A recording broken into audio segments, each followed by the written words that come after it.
I was a C student my whole life. I never would have been picked to be the guy that would start something, or I would have never been the. It's not like I was the brightest crayon in the box, as they say. I just I did work hard though, and I do think that that gives you a chance. Doesn't guarantee anything, as I tell my kids. Doesn't guarantee anything.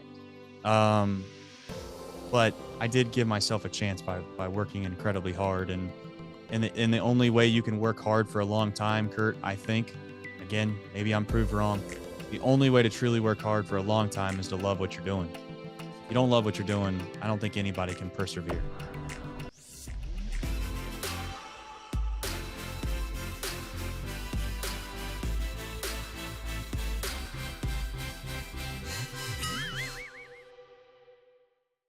Welcome to Unlocking Moves, where we try to uncover those key pivotal moments or decision points that really change the trajectory of the lives of entrepreneurs and leaders.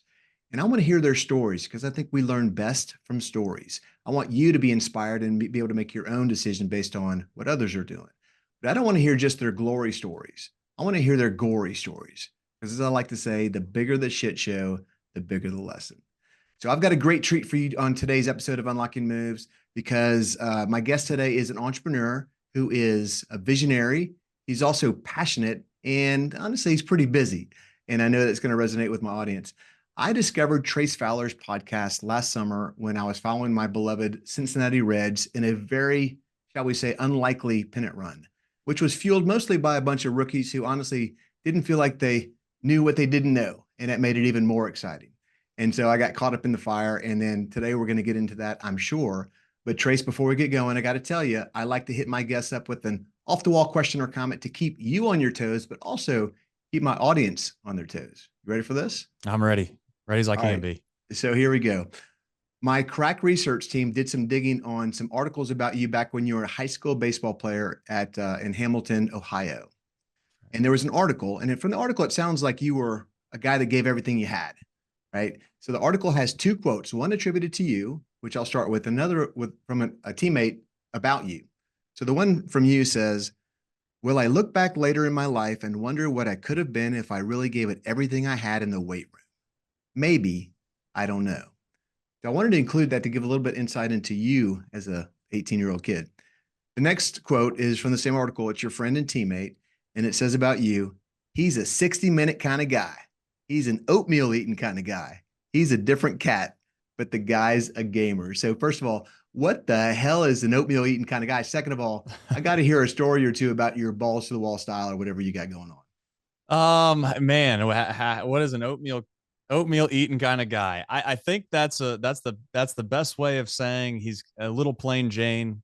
There's not a whole lot of bells and whistles that come with him. It is, I like to think that I was relatively straightforward, and I just, for lack of a better term, would have to work hard if I wanted to stick. That's maybe the best thing that ever happened to me, is I was graced with a little bit of talent, but not enough talent to be what I wanted to be. So I had to work to try to become that.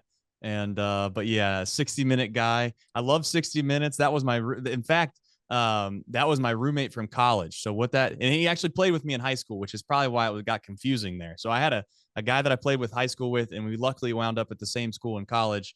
And he was my roommate. And he used to make fun of me all the time because I liked watching 60 Minutes. I just did. And I don't, oddly enough, I don't watch it anymore.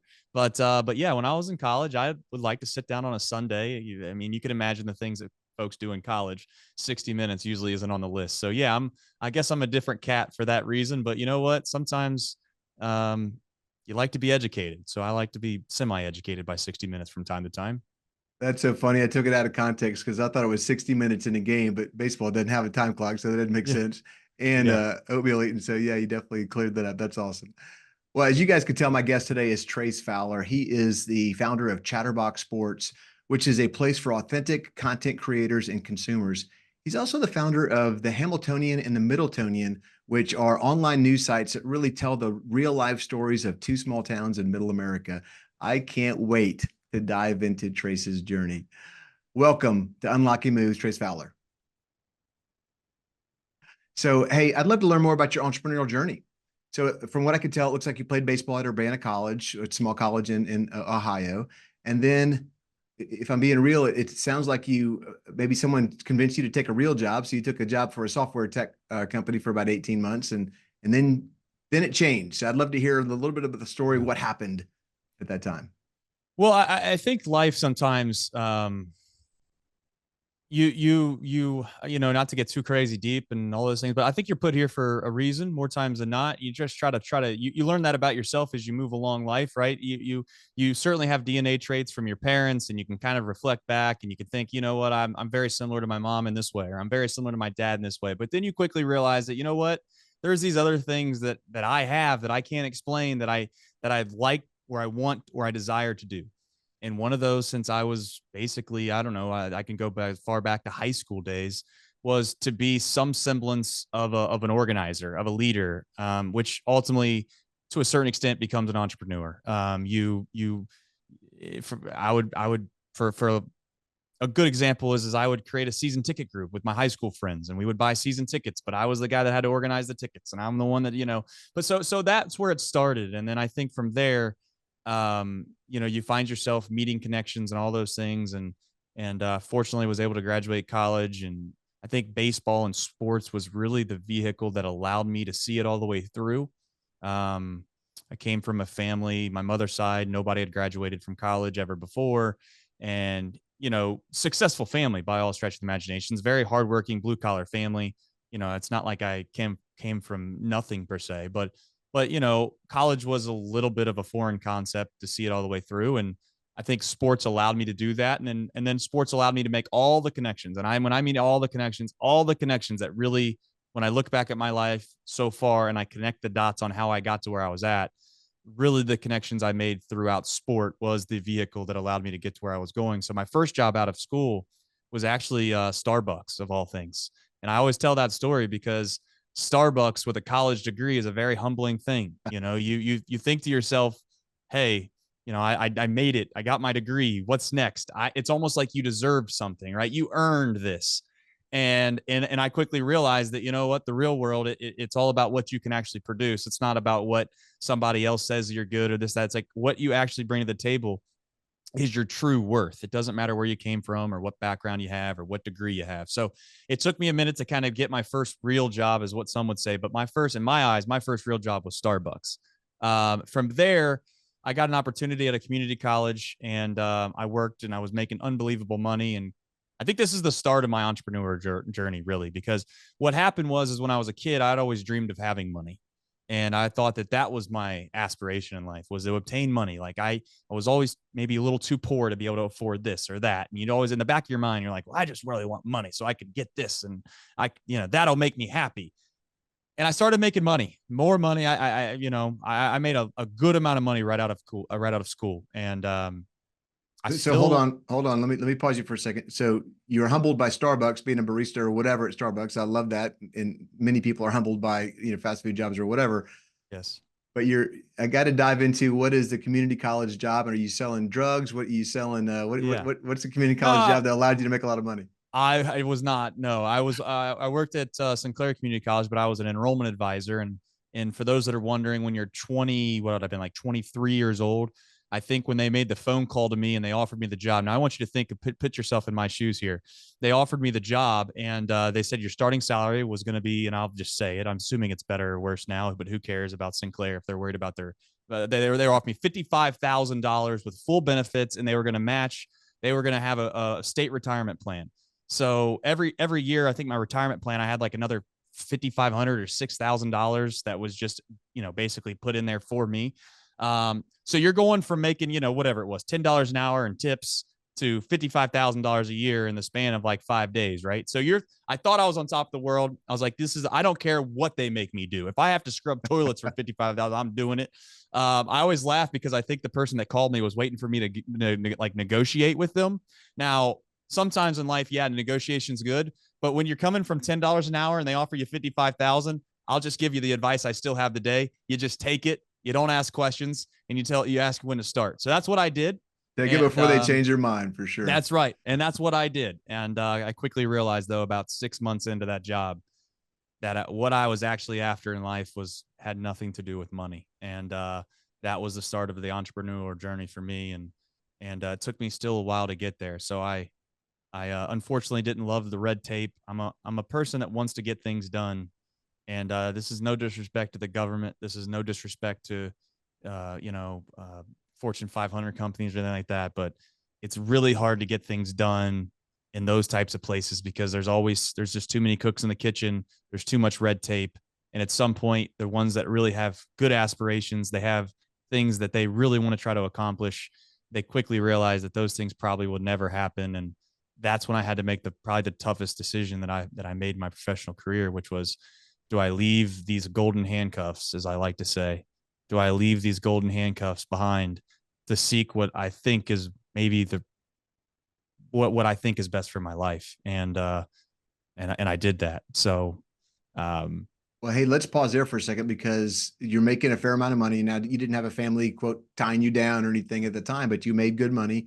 And it sounds like you left to go somewhere where you weren't making a lot of money. So that took balls, for being honest. yeah. And I think a lot of our listeners and viewers need to understand. And sometimes you got to take a step back or change direction in order to really change direction in your life. So that it's hopefully inspirational to folks that you left a well-paying job for what's next. What's next? And what's crazy about what you just said is a lot of people do, and it's a good assumption to make. A lot of people do assume and have the assumption that there wasn't anything tying me down. I didn't have a whole lot of responsibilities. I was fortunate enough to meet my wife when I was in college. Um, Still the hardest working person that I've ever met. And realistically speaking, we had a child when we were too young. We had a child when we were 22 years old. So when I was at Starbucks, I actually had Cam, my oldest son, and so I did. I jumped ship, and I had to have support from my wife to do it. But I just want everybody to know out there, you know, if you're looking and you're thinking, you're like, oh man, I don't know what's on the other side of this. I can't do it because what about my kids or this, that, and the next.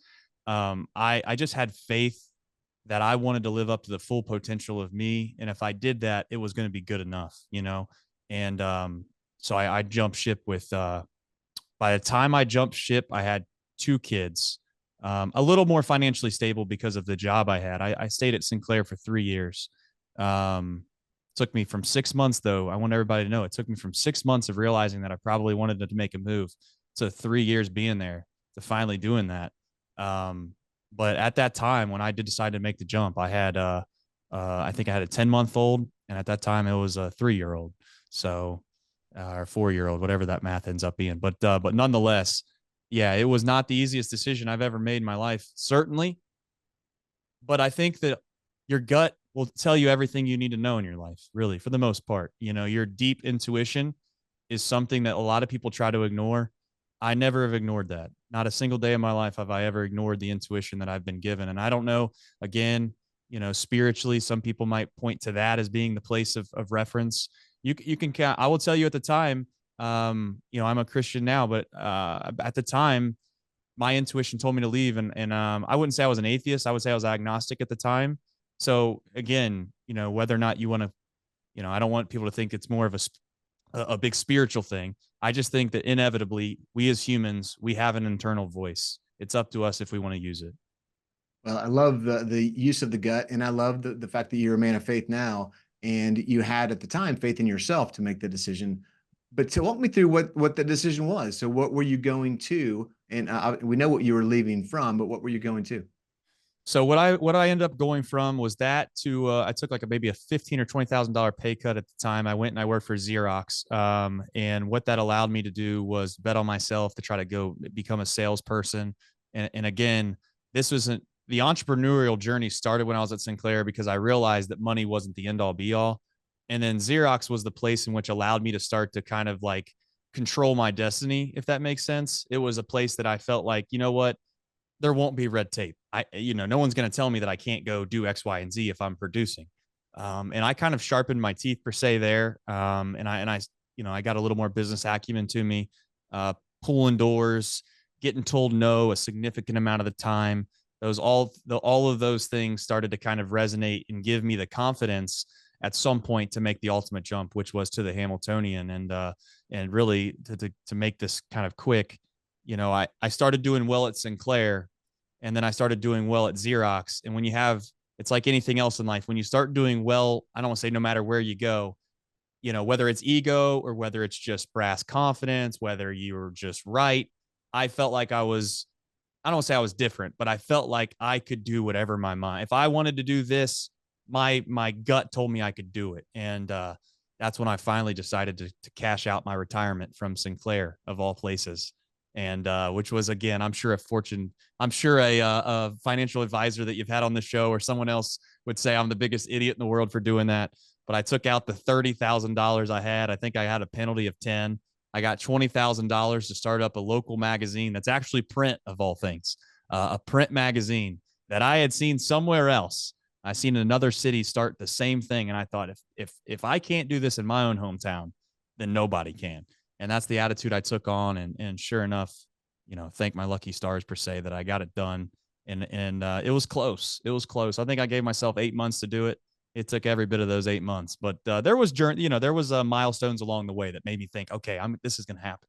Well, hold that thought because I got to go deeper here. So first of all, you have a job, you cash out your 401k to start this dream, Yep. which even at the time, how long ago was that? 10 years ago? Give me a time frame. Yeah, that was about 2017. Yeah. So the world's not screaming for a print magazine about a small town in Ohio, right? Nope. This is something, and I'm sure your parents or your wife, everybody's like, say, what WTF? What are you doing? But you bet on yourself and you believed in yourself and believed in the idea. You cashed out and you started this thing. So let me back up just for a second, because when I heard about you, it was through Chatterbox Sports, and that's where I Right. thought I would go and let's talk about Chatterbox Sports and how we started this great thing. As I was doing research over the last couple of days, I'm like, there's a bigger story here. The Hamiltonian is about the town of Hamilton, and I kind of equated it to if you've ever seen the Netflix show Afterlife with Ricky Gervais, and also just like good news. So let me give an example of things people might see there. There's an article entitled "Chicken and Math Go Together" for Baden's Jennifer Zeller. About she's a teacher at Baden High School. There's human interest stories about new traffic lights in town, beauty parlors that are opening up, new parks, growth within the city. He's selling some online merch. He's got some T-shirts. One's got on the front. It says "Just a Kid from Hamilton." Another one says "Our water is better than your water." So this is like glitchy shit that's awesome for small town America, and that's what I love about it. And you made it into a business not only for Hamilton, but then there's a town 25 minutes away. It looks like called Middleton. So he's got the Middletonian. So man, tell me that story. Yeah. So essentially, I'm from Hamilton, born and raised. It's a blue collar city, right? A very Rust Belt type city. A lot of people flocked for what at that time, America was growing and prospering. There was factories, right? There was a lot of things being built. And Hamilton was at the epicenter of all of that. And it was a booming city, a very, very successful city.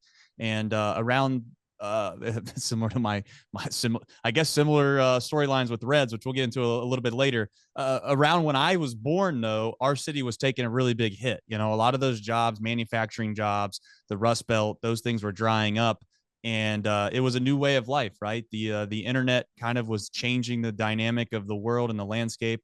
And unfortunately, for a lot of folks that didn't go to college, a lot of folks that just decided to take that factory job that was paying $30, $40 an hour right out of high school, which is, again, not a bad life decision for a lot of people, right? That's a very, very good, well-paying job.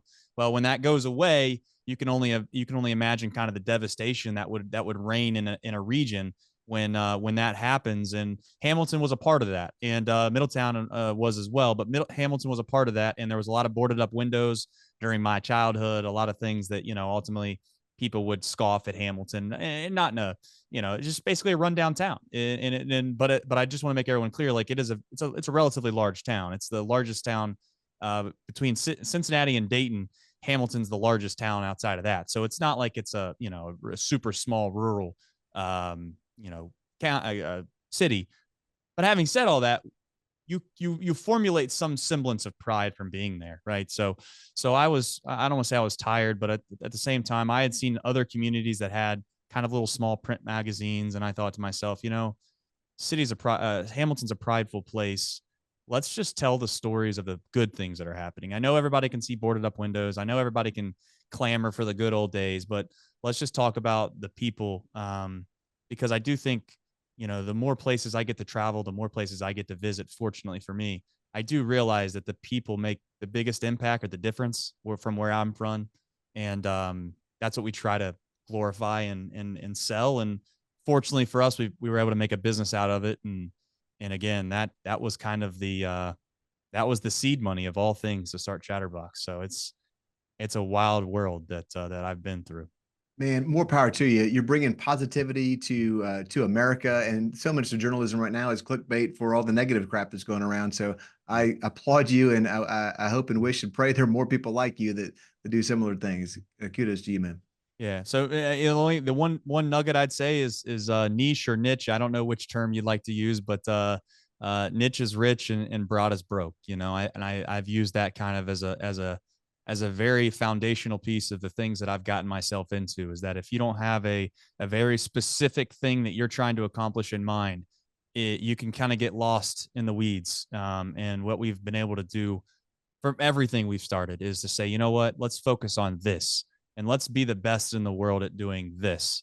And then maybe that'll lead to that, but let's not worry about all the everything else. Let's just focus on this now.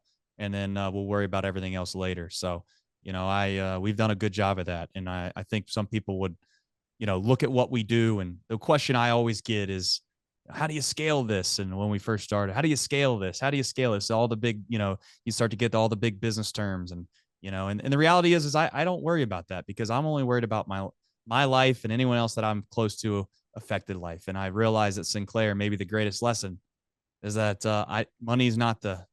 money wasn't the derivative. That's not the driver. So if it's not the driver, that's not what I'm focused on. So scale and all these other things that some people get caught up in sometimes, I don't worry about it because my life is, it's a, I don't want to say it's everything I want it to be yet, but I'm happy where we're at. And it doesn't mean just because I'm happy doesn't mean that I'm satisfied. But ultimately, yeah, hopefully that kind of paints a pretty good picture of the foundation of how we've had success. Dude, I want to come back to a couple things you said. First of all, you formed a niche that was small in focus, but it was very powerful and deep. And a lot of people need to learn that lesson. You can't be too wide. I've been very wide in many times in my life where I've tried to do too much, and the more I focus, the stronger I am. So that's a powerful lesson. The other thing, just real quick, I grew up in South Louisiana. I went to Arkansas. I was born and I live in Texas. So I don't say words like niche. So it is niche for me anyway. I'm a Fair. redneck coon ass hillbilly, so There you got go. to say Well, words like niche. I'm niche as well, but I've heard niche. I think that's just like a fancy way of saying it. So Yeah, it's all the same, I think. But the other thing you said was the fact that you didn't want to scale, and you're right. And so many people use those words, and they read Entrepreneur Magazine or they see these folks on right. Twitter that are doing all kinds of crazy things. You wanted to be what Bo Burlingham calls a small giant, very successful at a smaller scale, but strong. Not really a lifestyle business, but it is. You have things that are more important to you than trying to be, the next ESPN or whatever. Yeah, I'm trying to be what I think every other person in the world seeking in their heart of hearts is just to be happy, and that's what led me here. I'm not a, I was a C student my whole life. I never would have been picked to be the guy that would start something, or I would have never been the. It's not like I was the brightest crayon in the box, as they say. I just I did work hard though, and I do think that gives you a chance. Doesn't guarantee anything, as I tell my kids. Doesn't guarantee anything. Um, but I did give myself a chance by working incredibly hard, and the only way you can work hard for a long time, Kurt, I think, again, maybe I'm proved wrong. The only way to truly work hard for a long time is to love what you're doing. If you don't love what you're doing, I don't think anybody can persevere. Powerful stuff, man. Powerful stuff. I love the story. So tell me what happened next. So you've got a successful Right. uh, Magazine, yeah. publication, yeah, with Yep. Hamilton, but then you moved on to Middleton. But I want to flash forward, if you don't mind, to Chatterbox. Please. So something gave you the idea to do this. Maybe it was because of the Reds. Maybe it was because you wanted to do something different. Tell me more. So essentially what happened was is like everything else, and this is where my wife maybe started to think I was crazy, right? Because I wanted independence. Oh, she's Uh, known you were crazy for probably 10 this years is prior to this. true. So Yeah, and this move right here was certifiable. So I have independence. God's honest truth, we're working 20 hours a week, Kurt. I'm working 20 hours a week.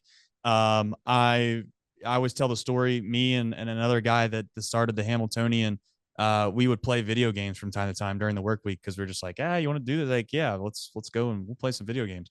And that's genuinely um, what some people dream of, right? Like, oh my God, I could earn a full-time living and work 20 hours a week. Well, why'd you quit that?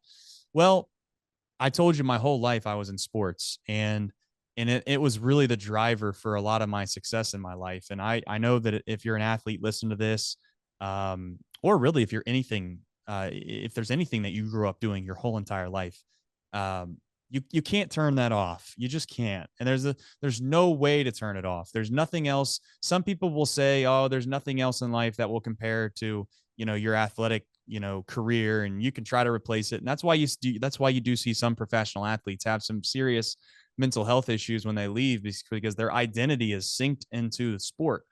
And some of mine was still that. And I really wanted to get back into sports some way, somehow. And I just decided, you know what, I'm looking around, and with all due respect, but high school sports at the time in our area is a big thing. And I know that's not the case everywhere else, but just think of the, high school sports used, takes the front page of the newspaper type stuff, I live in and Texas. exactly. So you can, you know the deal. So at the end of it all, I looked around and I was like, they're still covering high school sports like they did when I was in school. Now, not trying to age myself or try to, but like that can't be the case. You got all these different technological advances. You got all these things. Like, why can't I watch the game online? That's how it started. And I had a brother at the time that was in high school, and I just thought to myself, I'll tell you what I'll do with the other 20 hours a week. I'm just going to start up a sports company that's just going to cover high school sports. And we're going to we're going to try to make some live streams from time to time. And this was in 2019. So you can tell sometimes you get some breaks in life if you work hard, if you give yourself opportunities. So we became very, very efficient and effective in live streaming around 2019. We knew how to live stream. We were broadcasting, 4 or 5 games a week. Um, and, ultimately, I think what happened next. So COVID hit, and I don't want to go too far down the beaten path of see where you want to take this, but COVID hit, and we had a unlocking moves of Chatterbox Sports that we had to make. And it was, are we going to put all our eggs in the one basket and go for this and become a live stream company and try to do as many games as we humanly can on the precipice of them not even possibly happening, which was the crazy thing.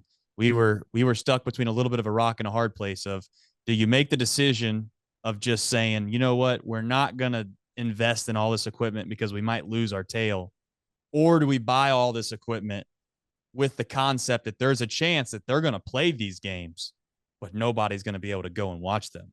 And if that happens, then what happens? And you know what? We risked it all, man. We risked it all.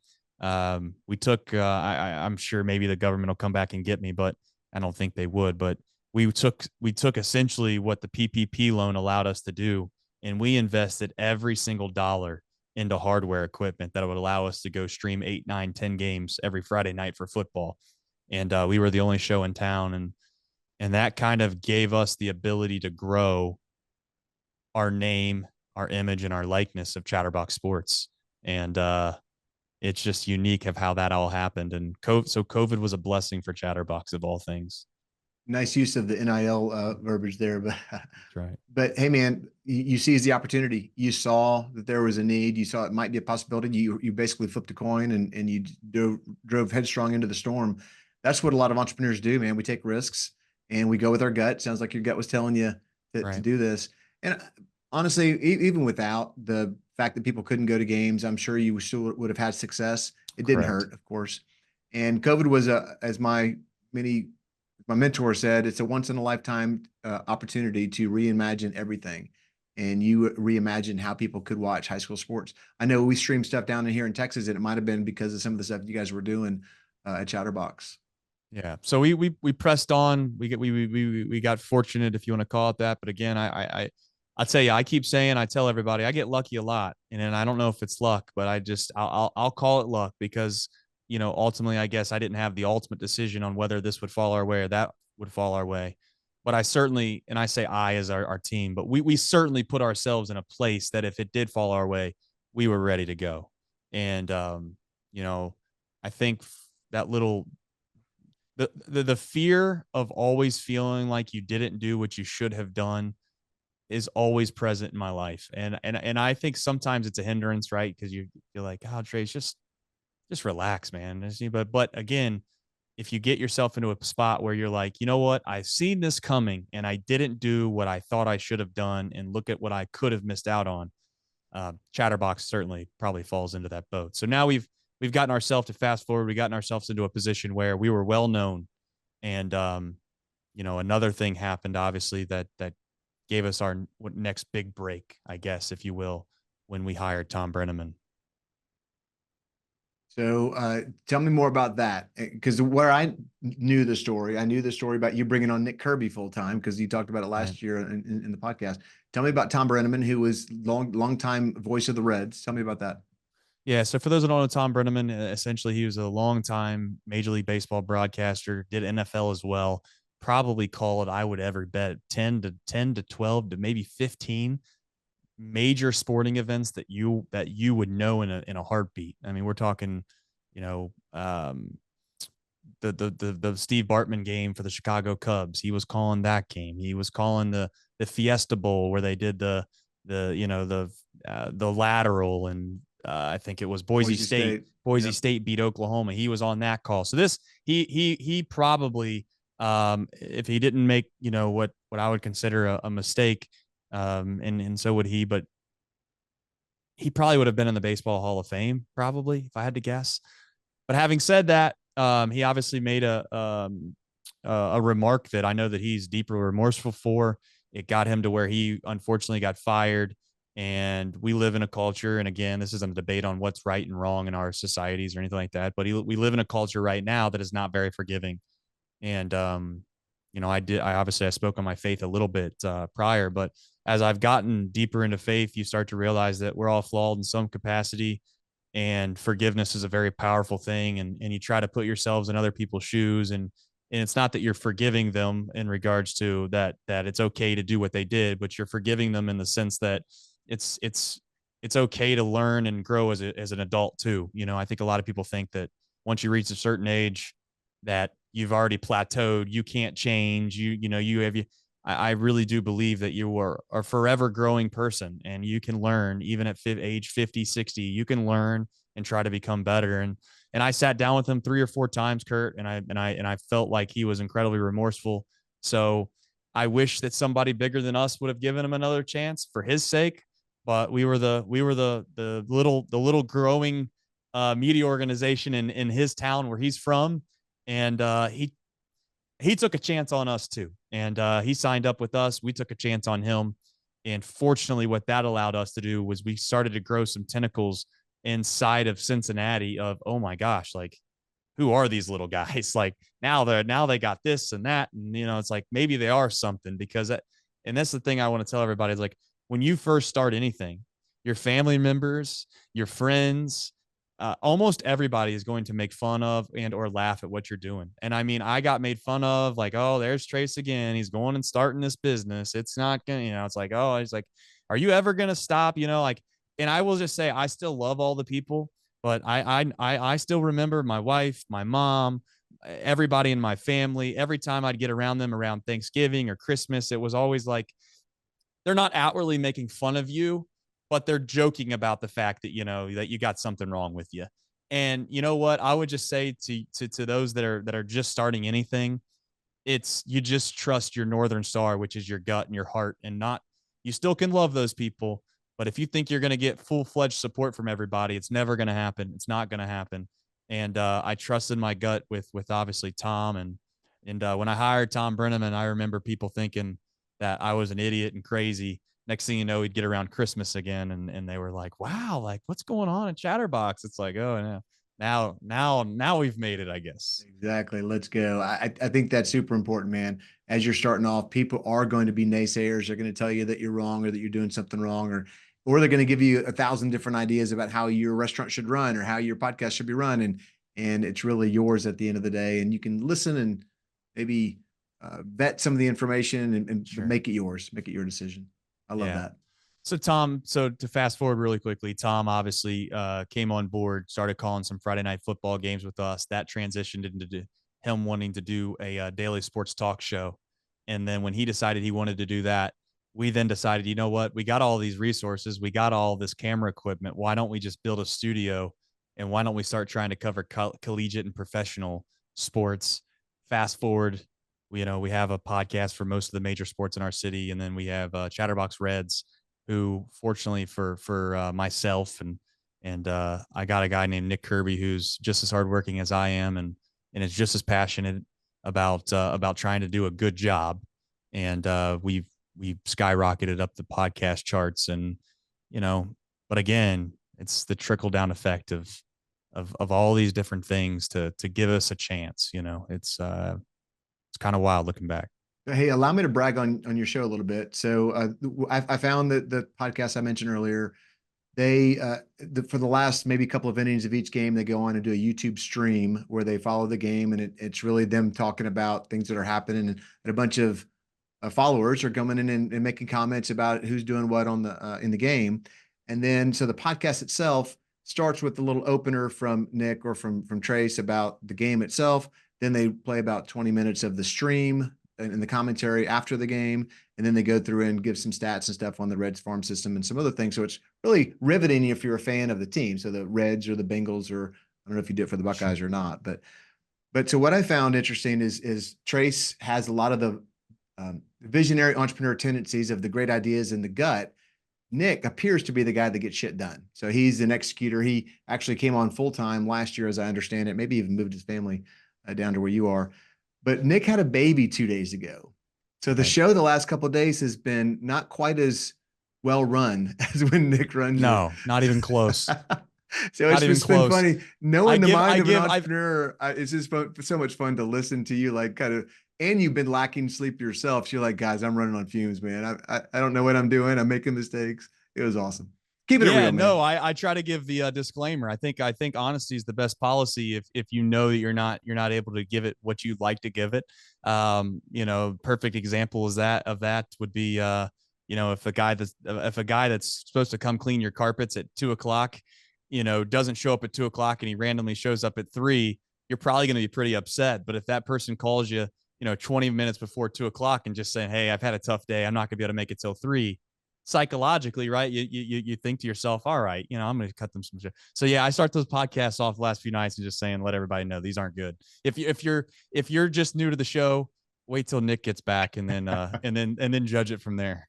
That's awesome. And by the way, not to call Trace out, but he was late for this show today, and we're giving him grace. Hey, because you were late, I got to ask you this. I got to ask if you've ever heard of Chinook sunflower seeds. No. I love. I'm gonna send you a case. There's sunflower. If you're a sunflower seed guy, you're gonna love them. All kinds of flavors. I'm an investor, and they're carried in discount drug marks and friendship stores in the Ohio area. Please, we're gonna send them along. I love sunflower seeds. Well, you're gonna love these for sure. Okay, so I got a lot of stuff I want to talk to you about, but we're kind of running out of time. So let me ask you. I'm the listener's advocate. So if I've got Trace Fowler here with a one-on-one conversation, what kind of question would I want to ask? And the one I came up with was, man, so you've got this podcast that's daily. You're on it almost all the time. The Reds play West Coast games. So the last couple of nights, you guys have been working till, I'm guessing, 2 or 3 in the morning to get this thing done. You're also the father of 3 young kids. So how the hell do you get all that stuff done?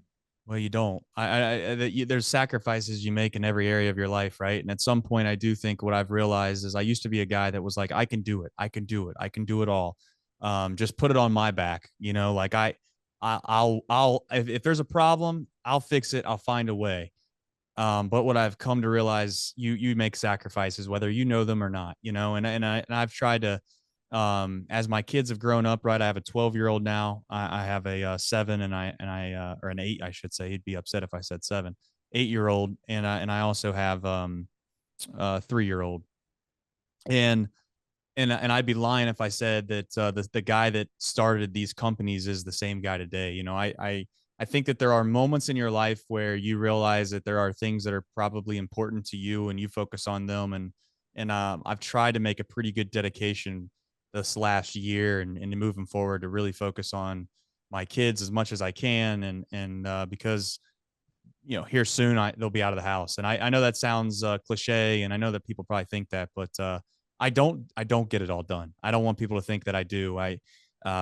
There's areas that probably are lacking that I would have been, on it.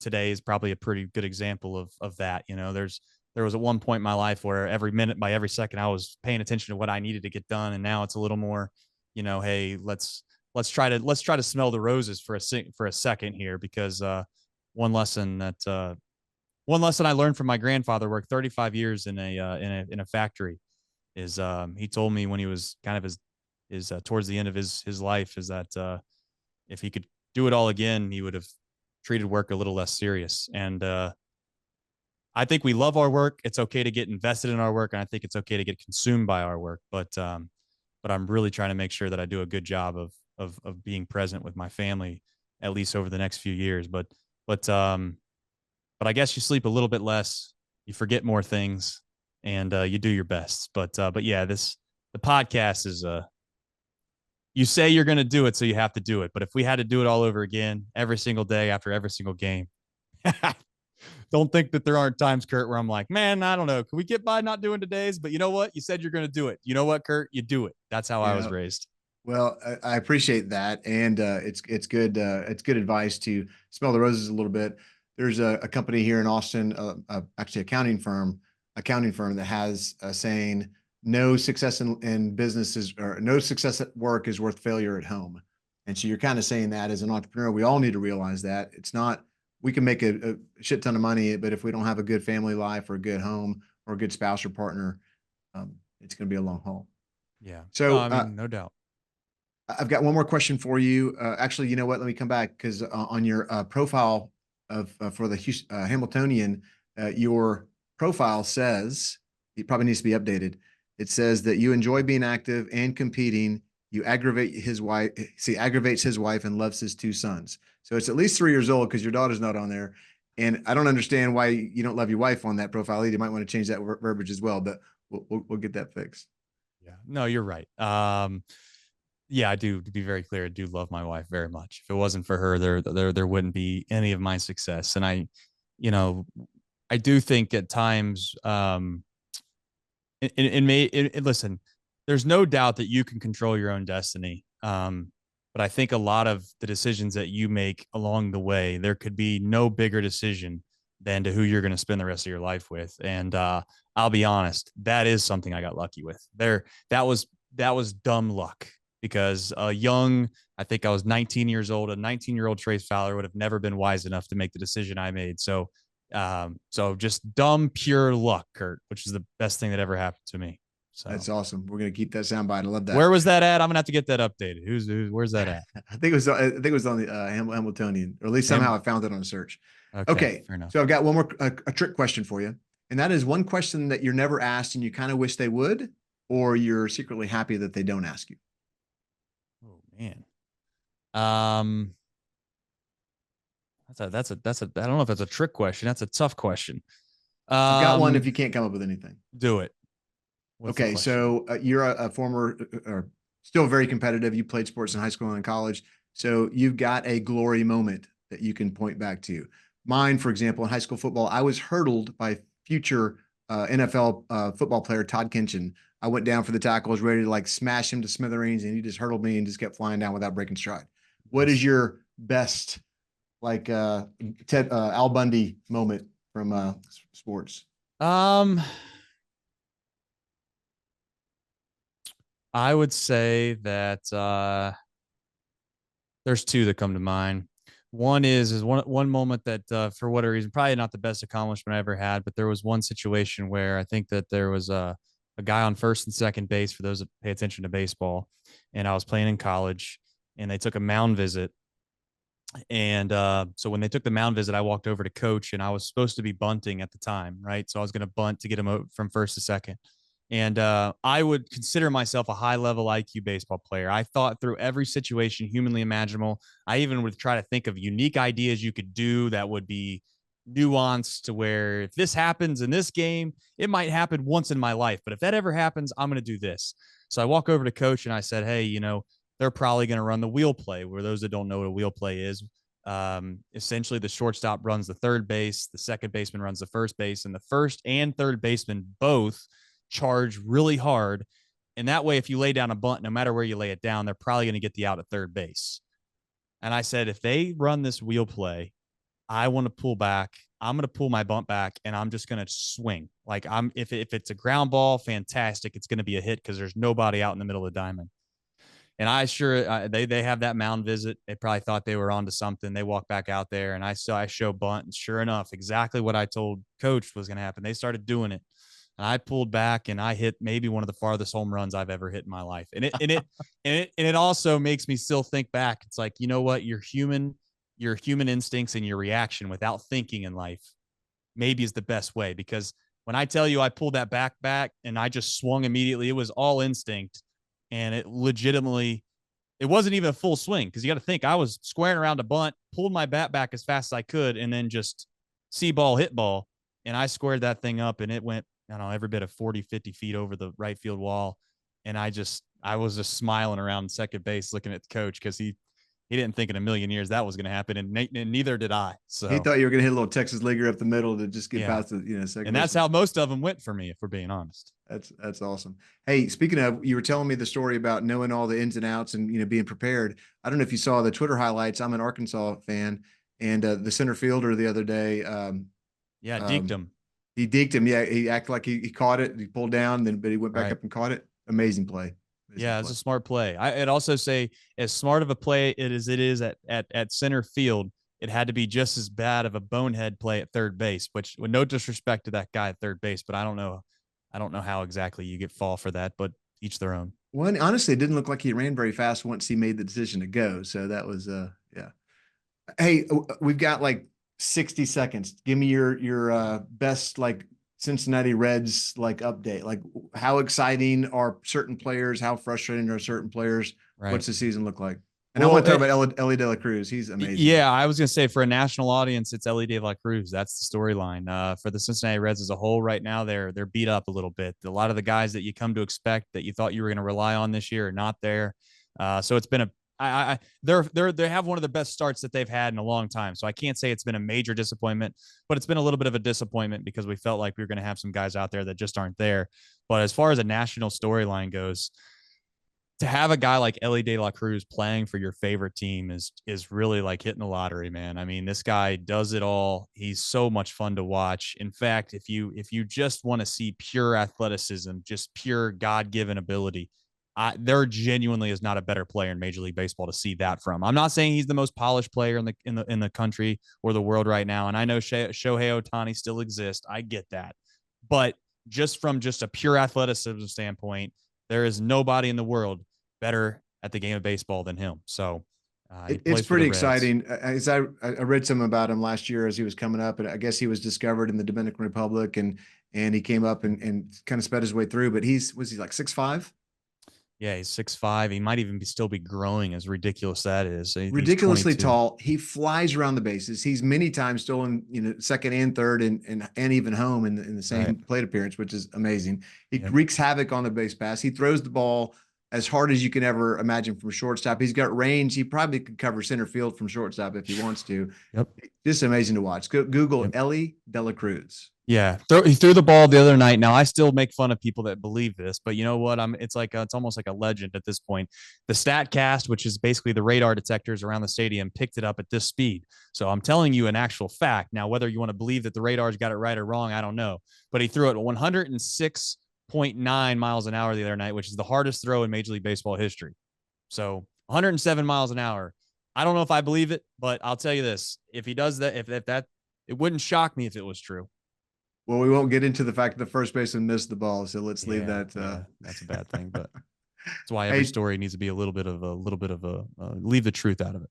Exactly. As I tell my wife all the time, don't let the truth get in the way of a good story. That's right. All right. So, hey, Trace, where can we find more about you and Chatterbox Sports, or the Middletonian, Hamiltonian? Yeah, the Hamiltonian, I'm going to go out on a limb and say you probably won't have much interest there, just because it's local stories about where we're from. But at the same time, if you're interested in that, you just go to the Hamiltonian.store. You'll see kind of what we've done. And listen, we don't franchise it. I'm not trying to franchise it. I'm not trying to sell anybody on anything, but you know what? if you see it, you think that it could work in your town. I bet it could with a little bit of hard work. Having said that, probably the place that most people would be interested in seeing what we do is Chatterbox Sports. Go on YouTube, search Chatterbox Sports, subscribe to the channel, and check out a stream or two and just kind of see what we do. And we try to have fun and entertain people. It's pretty much what we do. I love it. Hey, Trace, on that note, we're going to wrap this puppy up. Thanks so much for joining me. Encourage everybody to go like and subscribe, Unlocking Moves, wherever you consume your podcasts, Spotify, Apple, iTunes, YouTube. And Trace, thanks so much for joining me, man. I had a blast, and I really appreciate what you're doing. Thanks for your inspiration. Thanks for having me on, Kurt. Appreciate it. You got it, brother.